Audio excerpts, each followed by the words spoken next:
بسم اللہ الرحمن الرحیم، السلام علیکم، welcome to the point of view. میں آپ کا میزبان رمضان شیخ۔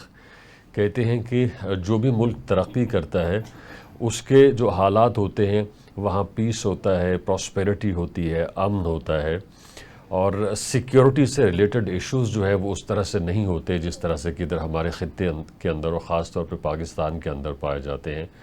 ہم سب کی بڑی خواہش ہے، بڑی اچھا ہے کہ پاکستان کے اندر پراسپیرٹی ہو، یہاں پہ خوشحالی آئے، یہاں پہ امن آئے، لیکن وہ کیسے آئے گا؟ یعنی اس کے لیے ہمیں ایک خاص طرح کا ماحول بنانا ہے جس کے اندر کوئی دہشت گردی کی کارروائیاں نہ ہوں اور سیکیورٹی کی صورتحال مجموعی طور پہ بہتر ہو۔ مگر ہماری بدقسمتی ہے کہ ہمارے جو اس وقت دو پروونسز ہیں، ایٹ لیسٹ خیبر پختونخوا اور بلوچستان، ان دونوں صوبوں کے اندر آئے روز دہشت گردی کے اس طرح کے واقعات سامنے آتے رہتے ہیں کہ جس سے پورا ملک جو ہے ہل کے رہ جاتا ہے اور بڑے سوالات کھڑے ہوتے ہیں۔ اسی موضوع کے اوپر بات کریں گے۔ میرے ساتھ اسٹوڈیو میں تشریف رکھتے ہیں رضوان اشرف صاحب، اور اس کے علاوہ اسکائپ کے اوپر ہمیں جوائن کیا ہے بریگیڈیئر ریٹائرڈ لیاقت طور صاحب نے۔ آپ دونوں کا بے حد شکریہ، آپ نے ہمیں جوائن کیا۔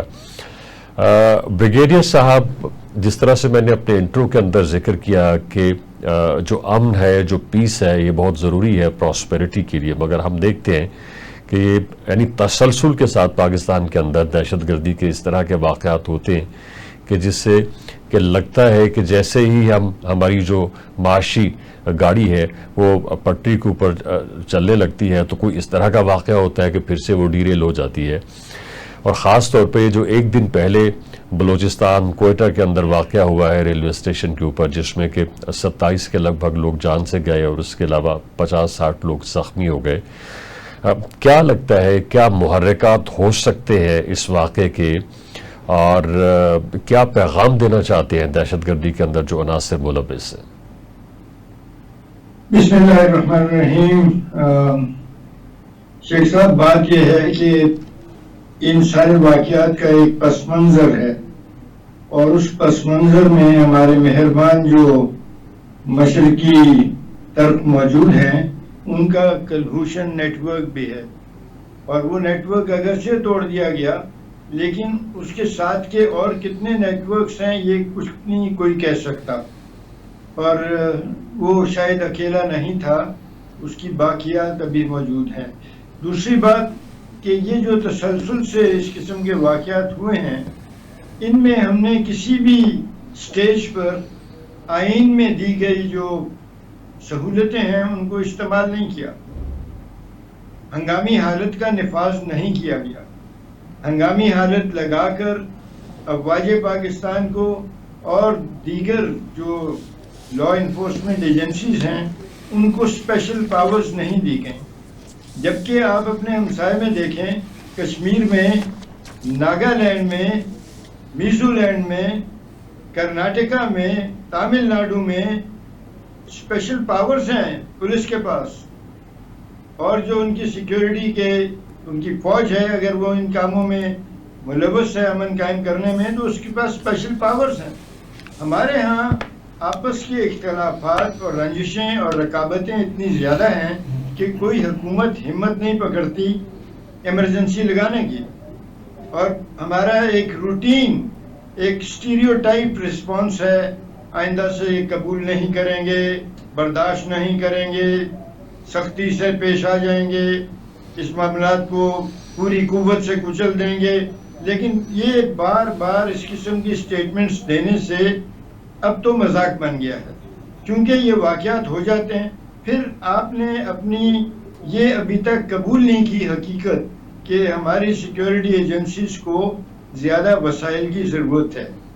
ہمارے جو حفاظت پہ ادارے مامور ہیں اور جو قانون نافذ کرنے والے ادارے ہیں، ان خطرناک علاقوں میں ان کو آرمرڈ پروٹیکشن والی وہیکلز کی ضرورت ہے، ان کے پاس سافٹ وہیکلز ہیں، اور اس قسم کے واردات جب ہوتی ہے تو ہم کسی کے خلاف کوئی تعدیبی کارروائی بھی نہیں کرتے۔ ٹھیک ہے۔ بلوچستان یہ علاقے کے اندر جب دیکھیے یہ جو حالیہ واقعہ ہوا ہے، ایک ٹریننگ کمپلیٹ ہوئی تھی، اس میں کوالیفائی کرنے والے لوگ جو تھے وہ اپنے گھروں کو جا رہے تھے اور اپنی یونٹوں کو بھی واپس جا رہے تھے، ان کو ٹارگٹ کیا گیا، اور ان کے ٹھیک ہے بریگیڈیئر صاحب آپ کا موقف آ گیا. رضوان صاحب جس طرح سے بریگیڈیئر صاحب نے ذکر کیا کہ ہمارا یعنی جب بھی کوئی اس طرح کا ناخوشگوار واقعہ سامنے آتا ہے تو اس کے بعد ہمارا جو موقف آتا ہے وہ کچھ اس طرح کا ہوتا ہے. ایک تو ہم مذمت کرتے ہیں اور ہم ایک عرصے سے مذمت کرتے چلے آ رہے ہیں, اور اس کے بعد یہ ہوتا ہے کہ ایک امکانی معاہدہ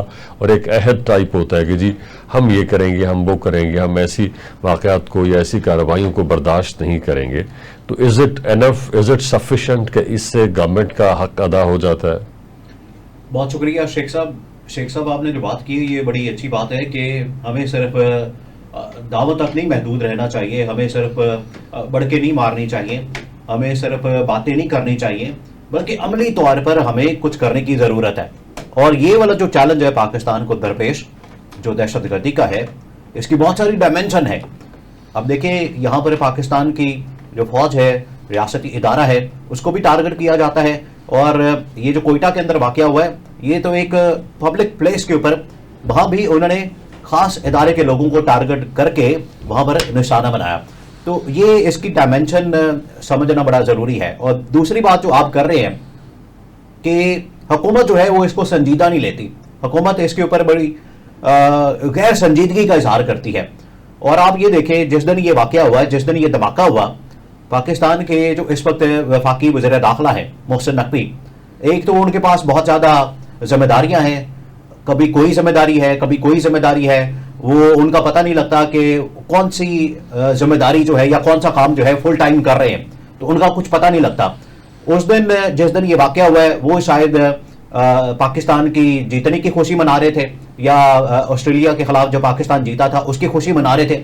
لیکن کوئٹہ کے اندر اتنا افسوسناک, اتنا خوفناک قسم کا اور اتنا یہ دل خراش قسم کا واقعہ وہاں پر ہوا. تو یہ ہماری حکومت کی سنجیدگی کا عالم ہے, یہ ہماری حکومت اس قدر سنجیدہ ہے اس طرح کے معاملات کے اوپر. اور اس سے پہلے بھی جب یہ وہاں پر اس طرح کا واقعہ ہوا تھا کوئٹہ کے اندر ہی, بلوچستان کے اندر ہی, تو اس کے اوپر یہ وزیر داخلہ کی جانب سے کہا گیا تھا کہ یہ تو ایک ایس ایچ او کی مار ہے, جبکہ حقیقت ایسی نہیں ہے. یہ ایک اتنا بڑا ایشو ہے, اتنا بڑا ایک جن ہے, یہ اتنا بڑا ایک چیلنج ہے پاکستان کے لیے کہ اس کو ہر طریقے سے, ہر پہلو سے, ہر ڈائمینشن سے اس کو نہ صرف دیکھنا ہے, اس کو کنٹرول کرنا ہے, اس کا خاتمہ کرنا ہے. اور جس طرح سے بریگیڈیئر صاحب نے بھی فرمایا تھا کہ اس کے تانے بانے جا کے مشرق سے ملتے ہیں, اس میں کوئی شک نہیں ہے کہ اس کے تانے بانے, اور یہ جو کراچی کے اندر جو پریس کانفرنس ہوئی تھی وہ آپ دیکھ لیں, اس کے تانے بانے مشرق سے نہیں بلکہ انڈیا سے ملتے ہیں. اس کے اوپر دو ٹوک انداز میں بات کرنے کی ضرورت ہے. لیاقت صاحب اس سے جو پیغام نکلتا ہے کیا وہ یہی ہے کہ نان بلوچ بلوچستان کے اندر نہ آئے, یا اس کا کوئی اور مطلب بھی ہے؟ جی دیکھیے, اس کا مقصد تو دہشت پھیلانا ہے اور یہ تاثر دینا ہے کہ پاکستان دہشت گردی کے ساتھ نبرد آزما ہونے کے باوجود عرصے سے بریگیڈیئر صاحب جس طرح سے شناخت کر کے جو نان بلوچ ہوتے ہیں ان کی شناخت کی جاتی ہے اور اس کے بعد ان کو مارا جاتا ہے, تو اس سے تو یہی لگتا ہے کہ نان بلوچ افغانستان کے اندر نہ آئے, وہ کوئی بھی ہو سکتا ہے. دیکھیے وہ تو کوئی بھی ہو سکتا ہے, یہ بات صحیح ہے, لیکن ہمیں اب یہ ادراک کر لینا چاہیے کہ زیادہ وسائل کی ضرورت ہے. ہم نے زیادہ وسائل ابھی تک مہیا نہیں کیے اپنی سیکیورٹی ایجنسیز کو. ایک تو قانونی طور پر جو آئین کے اندر گنجائش موجود ہے ایمرجنسی لگانے کی, وہ آپ نے نہیں لگائی.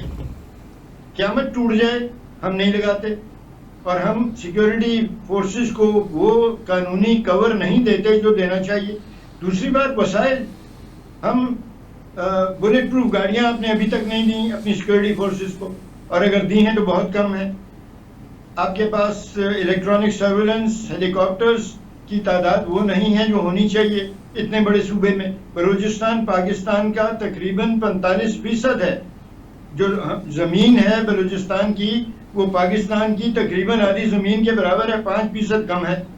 تو ہمیں یہ ادراک کرنا چاہیے کہ اتنے بڑے پھیلے ہوئے صوبے میں جس کی جو زمین ہے وہ پہاڑی اور دشت کے علاقوں پر مشتمل ہے, وہاں سیکیورٹی فورسز کو دور دراز علاقوں تک رسائی کے لیے بڑی اچھی ٹرانسپورٹ اور بلٹ پروف گاڑیوں کی ضرورت ہے, الیکٹرانک سرویلنس کی ضرورت ہے.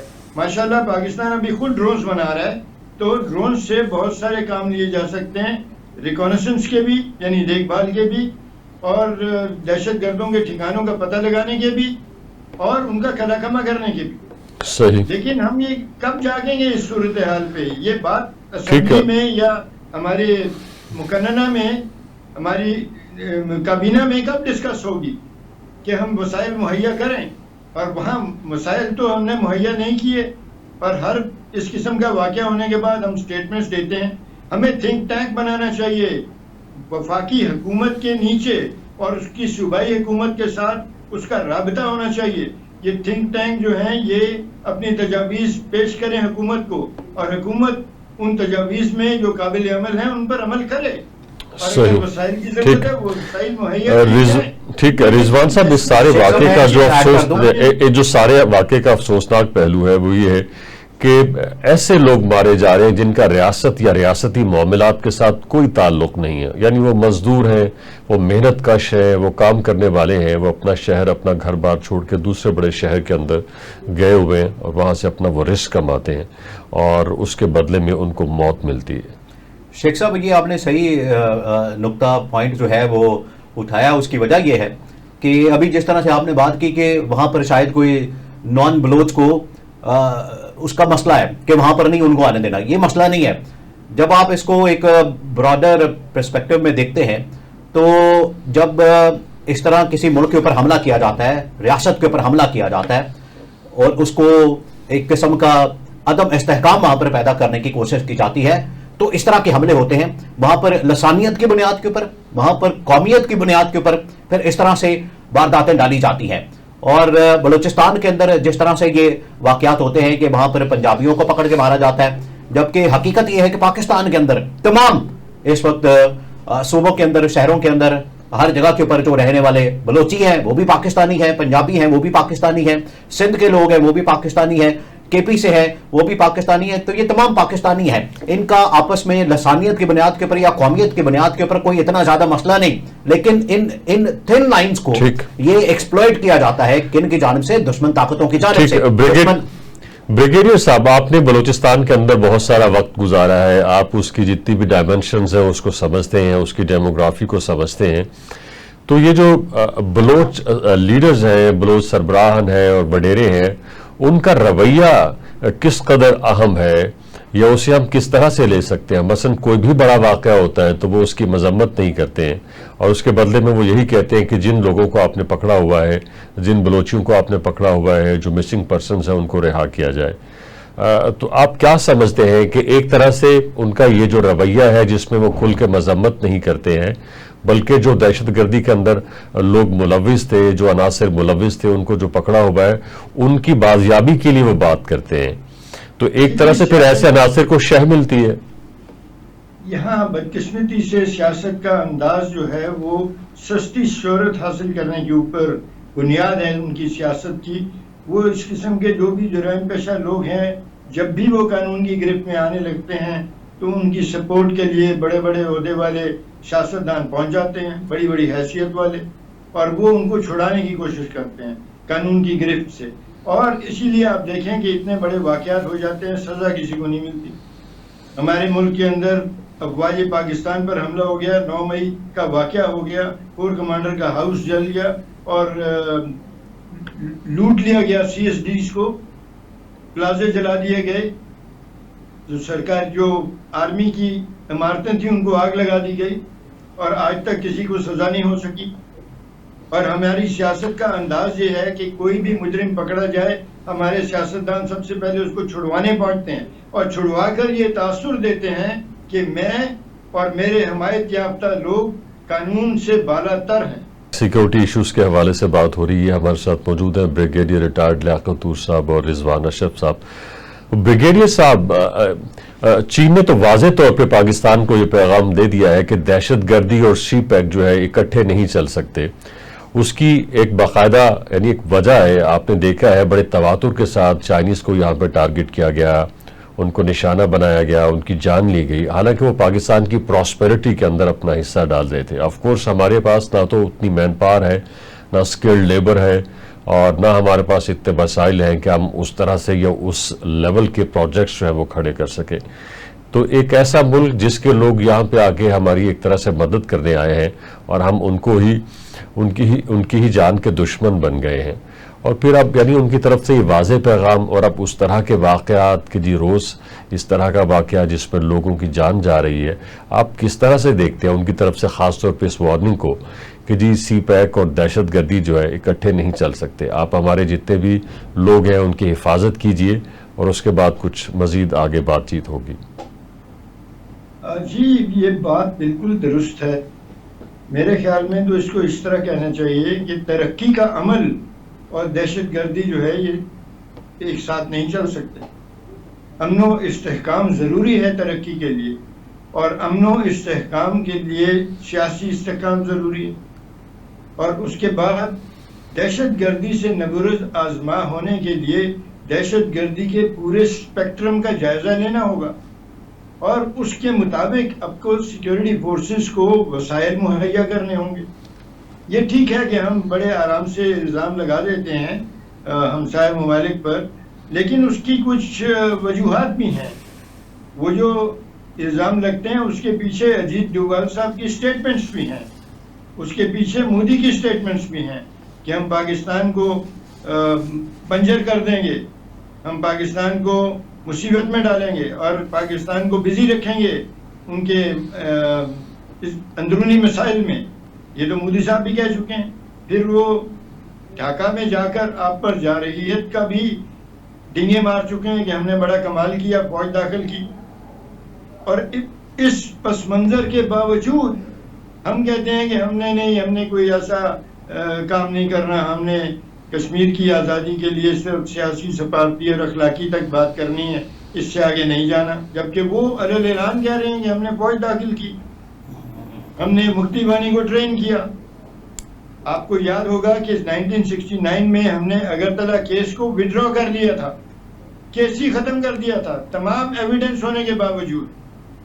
اور پھر اب آ کر مودی صاحب نے جا کے مان لیا کہ اگرتلہ سازش کیس درست تھا. پھر ایک اور بات ہے کہ دہشت گردی سے نمٹنے کے لیے اور سی پیک کے لیے راہ ہموار کرنے کے لیے آپ کو انقلابی اقدامات کرنے ہوں گے، ایسے اقدامات جو اس وقت جو صورتحال ہے اس کا جائزہ لے کر جو خطرے موجود ہیں ان کو ایڈریس کیا جائے پورے وسائل کے ساتھ.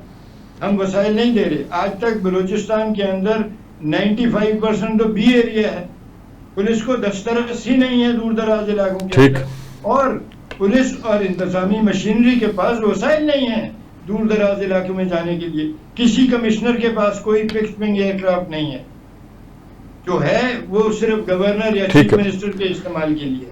ٹھیک ہے، آپ کا پوائنٹ آ گیا. کے پاس نہیں ہے. رضوان صاحب ایک تو وسائل نہیں، جی بریگیڈیئر صاحب آپ کا موقف ہم تک پہنچ گیا ہے.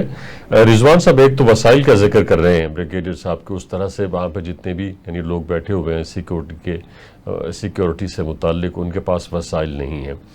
لیکن ہم دیکھتے ہیں کہ ہمارا یہ بارڈر جو ہے بہت پورس ہے اس حوالے سے کہ وہاں سے افغانستان کے اندر اس وقت دہشت گرد بیٹھے ہوئے ہیں، اور اس کا پوری دنیا کو معلوم ہے، پاکستان کو اچھی طرح علم ہے کہ وہاں پہ ٹی ایل پی ہے اور دیگر نیٹ ورکس موجود ہیں جو وہاں سے بیٹھ کے آپریٹ کرتے ہیں، ہمارے سیکیورٹی ٹروپس کے اوپر حملے کرتے ہیں.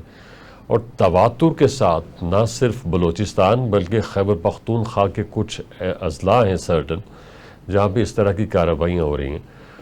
اچھا، اس طرح کے سارے ایشوز کو دیکھنے کے لیے ایک کنسنسس بھی ملک کے اندر ہو کہ آپ کی پولیٹیکل پارٹی سے ایک پیش پر ہوں، لیکن ہم یہ دیکھتے ہیں کہ جتنی بھی پولیٹیکل پارٹیز ہیں خاص طور پہ جو ان دونوں پروونسز کے اندر ایگزسٹ کرتی ہیں وہ بھانت بھانت کی بولیاں بول رہی ہیں. ان کی اپنی ایک آواز ہے اور جس سے یعنی صاف طور پہ لگتا ہے کہ وہ دہشت گردوں کے لیے نرم گوشہ رکھتی ہیں. شیخ صاحب، جہاں تک بلوچستان کی بات ہے، بلوچستان میں یہ مسلسل اس طرح کے واقعات ہو رہے ہیں اور اس میں کوئی شک نہیں ہے کہ کے پی کے اندر بھی اس طرح کے واقعات ہوتے ہیں. لیکن بلوچستان کے اندر جو گورنمنٹ ہے اس وقت نون لیگ اور پیپلز پارٹی کی گورنمنٹ ہے، اور وہاں پر آپ کو بتایا کہ مولانا فضل الرحمان کا بھی بہت بڑا سٹیک ہے، اور ان کی تو پارٹی خیر وہاں پر تو لارجسٹ پارٹی ہے، لیکن اس کے باوجود ان کو وہاں پر گورنمنٹ نہیں بنانے دی گئی. اسی وجہ سے مولانا کی جانب سے یہ بات کی گئی ہے کہ بلوچستان کے اندر یا پورے پاکستان کے اندر جو اس وقت دہشت گردی کا مسئلہ ہے اس کے لیے ہم نے کافی اختیارات دیے. فوج کو, لیکن وہ اس کے اوپر پورا نہیں اتر سکی. اتنے اختیارات ہونے کے باوجود بھی وہ دہشت گردی کا مقابلہ یا دہشت گردی کو ختم نہیں کر سکی. تو یہ انہوں نے, اب ظاہری بات ہے ان کی جو گورنمنٹ ہے وہاں پر بلوچستان کے اندر نون لیگ اور پیپلز پارٹی کی, تو اس کانٹیکسٹ میں یہ بات کریں, اور مولانا فضل الرحمان کو پتہ ہے کہ وہاں پر یہ گورنمنٹ کا فیلئر ہے, وہاں پر یہ حکومت کی ناکامی ہے جو اس وقت بلوچستان کے اندر موجود ہے. اور دوسرا جو امن و امان کی صورتحال اور جو سیاسی عدم استحکام کی بات کر رہے ہیں, اس میں کوئی شک نہیں ہے کہ امن و امان کے صورتحال کو بہتر کرنے کے لیے یا اکنامک سٹیبلٹی لانے کے لیے, معاشی استحکام کے لیے, امن و امان کی صورتحال کو بہتر کرنے کے لیے ایک کنسنسس تو بلڈ اپ کرنا چاہیے. اس کے لیے ضروری ہے کہ آپ ملک میں انتقامی کارروائیوں کو ختم کریں اور ملک کے اندر یہ جو پولیٹیکل وکٹمائزیشن ہے اس کو ختم کریں, ایک سیاسی استحکام کی طرف بڑھیں تاکہ امن و امان اور آگے اکنامک سٹیبلٹی آ سکے. ٹھیک ہے بریگیڈیئر صاحب, یہ مولانا صاحب کے بیان کو آپ کس طرح سے دیکھتے ہیں؟ وہ تو کہہ رہے ہیں کہ جی ہم نے فوج کو با اختیار بنایا, اور اس با اختیار ہونے کے نتیجے میں جس طرح سے فوج کو اپنے اختیارات کو ایکسرسائز کرنا چاہیے تھا اس نے نہیں کیے, اور یہی وجہ ہے کہ آج ملک کے مختلف علاقوں کے اندر دہشت گردی کا جو افریت ہے وہ برابر موجود ہے. لیکن دوسری طرف ایک اور پہلو بھی ہے, جب فوج اپنے انہی اختیارات کو ایکسرسائز کرنا چاہتی ہے تو پھر یہی جماعت بعض اوقات کھڑی ہو جاتی ہے کہ نہیں ہم آپ کو آپریشن نہیں کرنے دیں گے. دیکھیے, پہلی بات تو یہ ہے کہ ہم نے کب ایمرجنسی لگائی؟ آئین میں گنجائش موجود ہے نا, تو آپ کیا انتظار کر رہے ہیں؟ کب لگائیں گے ایمرجنسی؟ آپ کے سپاہیوں کو شہید کیا جا رہا ہے. آپ خود کہتے ہیں کہ تقریباً 9-10 ہزار کے قریب ہمارے فوجی شہید ہو چکے ہیں, اور اگر اتنے فوجی شہید ہوئے ہیں تو 800-900 آفیسرز بھی شہید ہوئے ہوں گے. یہ بہت بڑا نقصان ہے. تو آپ نے ایمرجنسی کیوں نہیں لگائی؟ کیا چیز مانے ہے ایمرجنسی لگانے سے؟ دوسری بات, آرٹیکل 245 کے تحت کب آپ نے فوج کو بلوچستان میں اختیارات دیے؟ آپ نے تو کوئی نہیں دیے. آپ یہی کہتے ہیں کہ جی ہاں یہ کیجئے, یہ کام, وہاں چلے جائیں, وہاں چلے جائیں. آرٹیکل 245 کے تحت آئین کے مطابق آپ فوج کو اختیارات دیجئے, اور پھر اس کے نتائج مختلف ہوں گے. دوسری بات, وسائل. آپ نے ابھی تک بلوچستان کو 95% اس کے علاقے کو بی ایریا کیوں رکھا ہوا ہے, جہاں پہ قانون کا اطلاق ہی نہ ہو, پولیس کی دسترس نہ ہو, اور وہاں پہ سرداروں کے حکم چلیں؟ آپ نے ابھی تک بلوچستان کے لینڈ کو سیٹل کیوں نہیں کیا؟ 80 سال ہونے کو آگے, 77 تو ہو گئے, آپ نے بلوچستان کی لینڈ کو ابھی تک سیٹل نہیں کیا. پوری دنیا نے امن قائم کیا ہے اور ترقی حاصل کی ہے خالی علاقوں میں پاپولیشن شفٹ کرنے کے ساتھ. آپ نے کیوں بلوچستان کے خالی علاقوں کے اندر گنجان آباد علاقوں سے آبادی وہاں شفٹ کیوں نہیں کی تاکہ وہاں وہ ڈیولپمنٹ کریں؟ امریکہ نے وائلڈ ویسٹ آباد کیا, آسٹریلیا نے پورا آسٹریلیا آباد کیا, نیوزی لینڈ نے خالی علاقوں میں آبادی بھیجی, چاہے وہ ان کو قیدی بھیجنے بڑے جیلوں سے نکال کے انہوں نے آبادی بھیجی. آپ کیوں نہیں بھیجتے آبادی؟ آپ تو وہیں پہ جہاں آپ کی کنسنٹریٹڈ ہے آبادی وہیں پہ قائم ہے. آپ کو دھمکیاں ملتی ہیں کہ ادھر کوئی آیا تو ہمارا حق سلب ہو جائے گا. کیسے سلب ہو جائے گا؟ آرٹیکل 15 کے تحت کسی بھی پاکستانی کو کسی بھی جگہ پر جا کے گھر بنانے کی اجازت ہے. صحیح. یہاں ایم این ایز بیان دیتے رہے ہیں کہ جی تم تبھی وہاں آؤ گے اگر تم وہاں پر مردے اپنے دفن کرو. یہی ایم این ایز جو اسلام آباد میں گھر بناتے ہیں تو مردے وہاں دفن کرتے ہیں. یہ بیان دینے والے منسٹرز اور ایم این ایز جو کہتے ہیں کہ جی گوادر میں وہی جائے جو وہاں پہ مردے دفن کرے گا, کیا یہ اسلام آباد میں جب گھر بنا رہے تھے تو مردے دفن کیے تھے پہلے؟ یہ اپنے مردے اپنے علاقوں میں دفن کرتے ہیں. سیکورٹی ایشوز کے حوالے سے بات ہو رہی ہے. میرے ساتھ اسٹوڈیو میں تشریف رکھتے ہیں رضوان اشرف صاحب اور بریگیڈیئر ریٹائرڈ لیاقت طور صاحب, دونوں سینئر اینالسٹ ہیں. رضوان صاحب, ہماری ایجنسیاں اور ہمارے سیکورٹی کے ادارے, ہماری حکومتیں, یہ سب اس بات کے اوپر لگی ہوئی ہیں کہ کسی طرح سے دہشت گردی کی کمر توڑی جائے اور اس کا قلع خمہ کیا جائے, مگر ہم دیکھتے ہیں کہ وہ اگلی دفعہ ایک بہتر طریقے سے سامنے آتے ہیں اور یوں لگتا ہے کہ جیسے ان کی جو استعداد ہے اس کے اندر اضافہ ہو رہا ہے. اور پھر ہم یہ بھی دیکھتے ہیں کہ ان کے پاس سے جدید اسلحہ ملتا ہے, اور خاص طور پہ ایسا اسلحہ جو کہ باہر کا ہے, مقامی اسلحہ نہیں ہے. تو یہ تو یعنی ایک طرح سے وائس ورثہ ہو رہا ہے. ہم کچھ کرنے جا رہے ہیں, اس کا رزلٹ جو ہے, اس کا جو نتیجہ ہے وہ کچھ اور نکل رہا ہے. تو کہیں ایسا تو نہیں کہ ہماری جتنی بھی کاوشیں ہیں، ہماری جتنی بھی کوششیں ہیں وہ رائیگاں جا رہی ہیں خدا نخواستہ؟ شیخ صاحب بات یہ ہے کہ ایک تو اداروں کو اتنے وسائل دینے کی ضرورت ہے، اور جتنے بھی قانون نافذ کرنے والے ادارے ہیں وہ چاہے وہاں پر لوکل سطح کے اوپر ہوں یا پھر پاکستان کی فوج ہو، اور ان کو وہ والے وسائل دینے کی ضرورت ہے۔ اور دوسرا جو آپ بات کر رہے ہیں کہ وہ جو دہشت گرد عناصر ہیں یا دشمن عناصر ہیں یا جو دشمن طاقتیں ہیں وہ زیادہ مضبوطی کے ساتھ، زیادہ جدید اسلحے کے ساتھ، زیادہ وہ مزید مؤثر ہو کر سامنے آتے ہیں، تو اس کی وجہ یہی ہے کہ ان کے پیچھے جو طاقتیں ہیں، ان کے پیچھے جو ممالک ہیں یا ان کے پیچھے جو ریاستیں ہیں، وہ ان کو بہت زیادہ فنڈنگ کرتی ہیں، وہ ان کو بہت زیادہ اسلحہ فراہم کرتی ہے، وہ ان کو بہت زیادہ سپورٹ کرتی ہے، جس کی وجہ سے وہ اور زیادہ مضبوط ہو کر سامنے آتے ہیں۔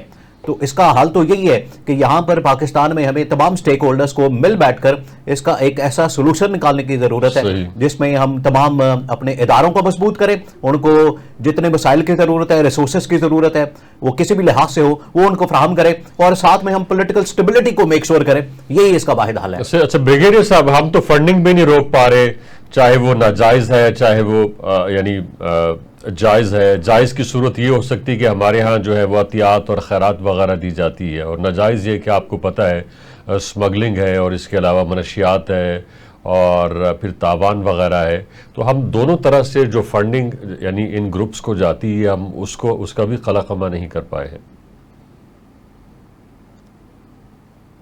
کہ امن و امان کی جو صورتحال ہے اگر وہ خراب ہو جائے تو دہشت گردی کرنے والوں کی ان کو سہولت ہو جاتی۔ جس علاقے کے اندر امن و امان نہیں ہے وہاں دہشت گردوں کے لیے آزادانہ حرکت کرنا آسان ہو جاتا ہے، کیونکہ امن و امان نہ ہونے کی وجہ سے جو سرکاری ادارے ہیں وہ پسپائی کی حالت میں ہوتے ہیں۔ تو پہلی بات تو یہ ہے کہ ہمیں پسپائی کی حالت سے جارحانہ حالت میں آنا ہے، آن دا فرنٹ فٹ ہم نے ان کے ساتھ نبرد آزما ہونا ہے۔ دوسری بات یہ ہے کہ وسائل مہیا کرنے، اور جیسے کہ ماؤ نے کہا تھا کہ guerrillas are like fish and the population is like sea, اور یہ فش جو ہے یہ سی کے اندر گم ہو جاتی ہے، صحیح، اس کو ڈھونڈنا بڑا مشکل ہے۔ تو ہمیں ان کا عوام کے ساتھ تعلق توڑنا ہے۔ جب تک آپ عوام کے ساتھ ان کا تعلق نہیں توڑیں گے، یہ عوام کو اپنی ڈھال بنائے رکھیں گے اور عوام کے اندر چھپ جائیں گے۔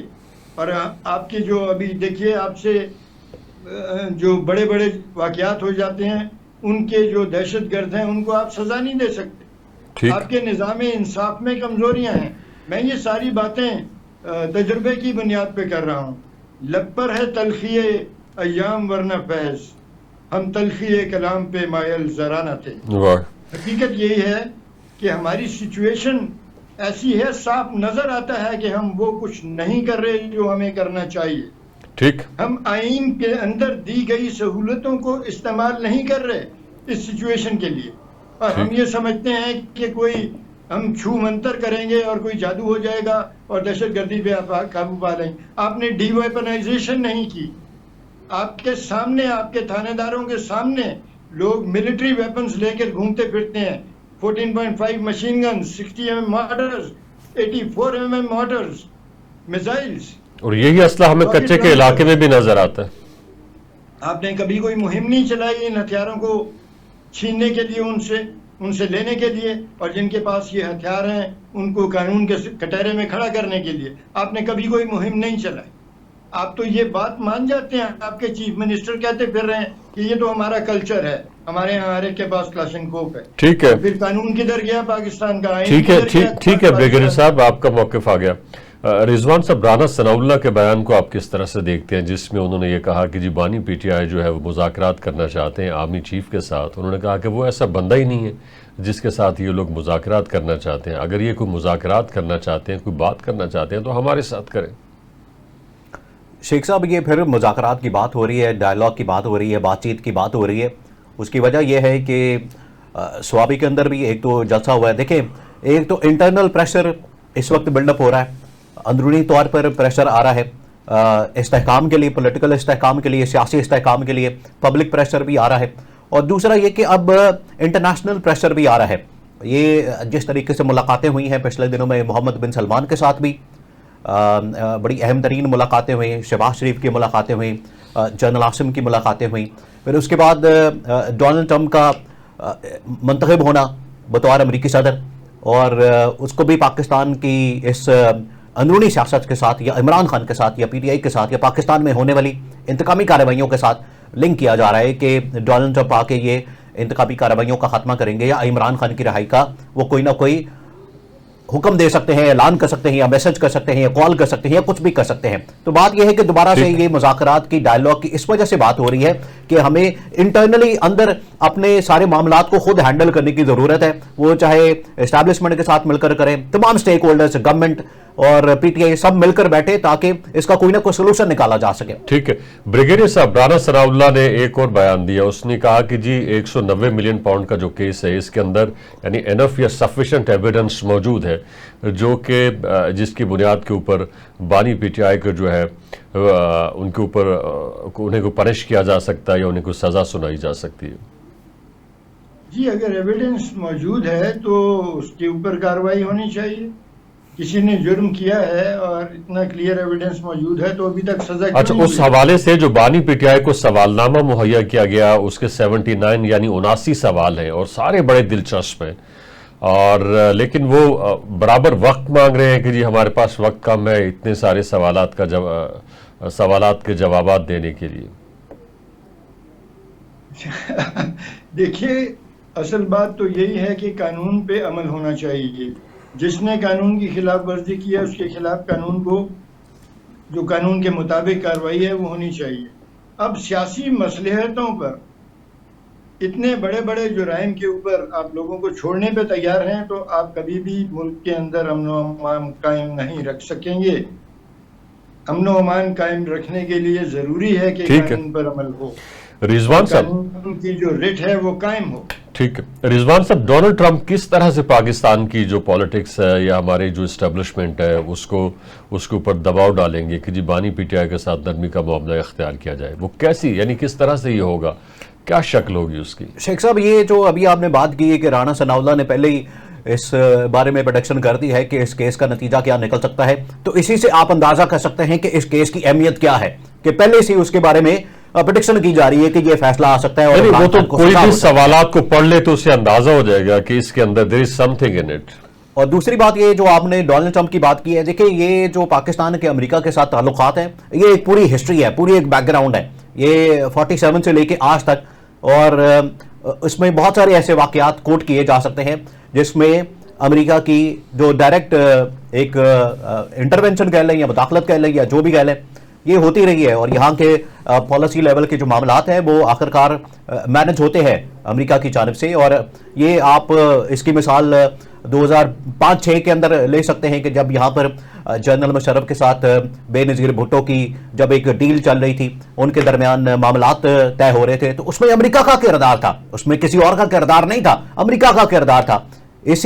اسی چکر میں جو ہے وہ نواز شریف نے بھی اپنا پھر راستہ بنایا۔ تو یہ میں نے آپ کو ایک مثال دے کے بتایا ہے کہ یہ پوری ایک تاریخ ہے پاکستان کی جو یہ ثابت کرتی ہے کہ امریکہ کس طریقے سے یہاں پر کرتا ہے، لیکن عمران خان نے پھر بھی انکار کیا۔ بریگیڈیئر صاحب، ڈونلڈ ٹرمپ کے حوالے سے ایک بات مشہور ہے کہ وہ یعنی دوسروں کے معاملات کے اندر ٹانگ نہیں اڑاتے ہیں۔ مثلا یہ کہ جب افغانستان سے وہ اپنی افواج کو واپس بلا رہے تھے تو کسی نے کہا کہ جی وہاں پہ اگر آپ نے افواج کو واپس بلا لیا تو وہاں پہ دہشت گردی پنپ جائے گی اور یہ ہوگا وہ ہوگا، تو انہوں نے کہا کہ اس سے کیا ہمیں نقصان ہوگا، وہ دہشت گرد ہم امریکہ تک پہنچ جائیں گے۔